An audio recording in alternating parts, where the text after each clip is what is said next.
एक बार रात में छत्रपति शिवाजी महाराज सो रहे थे। एक 13-14 वर्ष का बालक किसी प्रकार उनके सोने के कमरे में छिपकर पहुंच गया। उसने शिवाजी को मार डालने के लिए तलवार निकाली, किंतु जैसे ही तलवार चलाने के लिए उसने हाथ उठाया, तानाजी ने पीछे से उसका हाथ पकड़ लिया। छत्रपति के विश्वासी सेनापति तानाजी ने उस लड़के को पहले ही देख लिया था और वे ये देखने उसके पीछे छिपे छिपे आए थे कि वह क्या करना चाहता है। शिवाजी की नींद टूट गई। उन्होंने बालक से पूछा, तुम कौन हो, यहाँ क्यों आए हो? बालक ने कहा, मेरा नाम मालजी है, मैं आपकी हत्या करने आया था। शिवाजी, तुम मुझे क्यों मारना चाहते हो? मैंने तुम्हारा क्या बिगाड़ा है? बालक, आपने मेरी कोई हानि नहीं की है, लेकिन मेरी माता कई दिनों से भूखी है। हम बहुत गरीब हैं।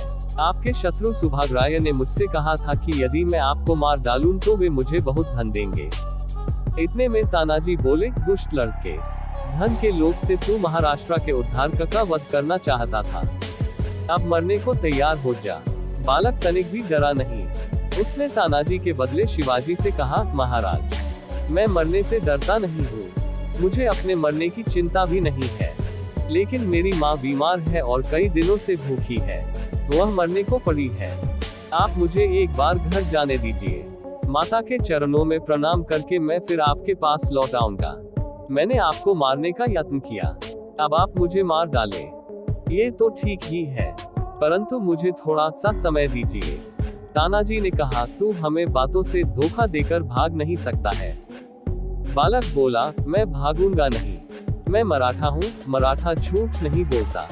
शिवाजी ने उसे घर जाने की आज्ञा दे दी। बालक घर गया। दूसरे दिन सवेरे जब छत्रपति महाराज शिवाजी राजदरबार में सिंहासन पर बैठे थे, द्वारपाल ने आकर सूचना दी कि एक बालक महाराज के दर्शन करना चाहता है। बालक को बुलाया गया। वह वही मालजी था। मालजी ने दरबार में आकर छत्रपति को प्रणाम किया और बोला, महाराज, मैं आपकी उदारता का आभारी हूँ, माता का दर्शन कर आया, अब आप मुझे मृत्यु दंड दें। छत्रपति महाराज शिवाजी सिंहासन से उठे। उन्होंने बालक को हृदय से लगा लिया और कहा, यदि तुम्हारे जैसे वीर एवं सच्चे लोगों को प्राण दंड दे दिया जाएगा तो देश में रहेगा कौन? तुम्हारे जैसे बालक ही तो महाराष्ट्र के भूषण है। बालक मालजी शिवाजी महाराज की सेना में नियुक्त हो गया। छत्रपति ने उसकी माता की चिकित्सा के लिए राजवैद्य को भेजा और बहुत सा धन उसे उपहार में दिया। ये थी शिवाजी महाराज की कहानी। हम आशा करते हैं कि आपको शिवाजी महाराज की कहानी पसंद आई होगी। धन्यवाद। तो दोस्तों, कैसी लगी कहानी कमेंट में जरूर बताएं। चैनल को सब्सक्राइब और वीडियो को शेयर जरूर करें।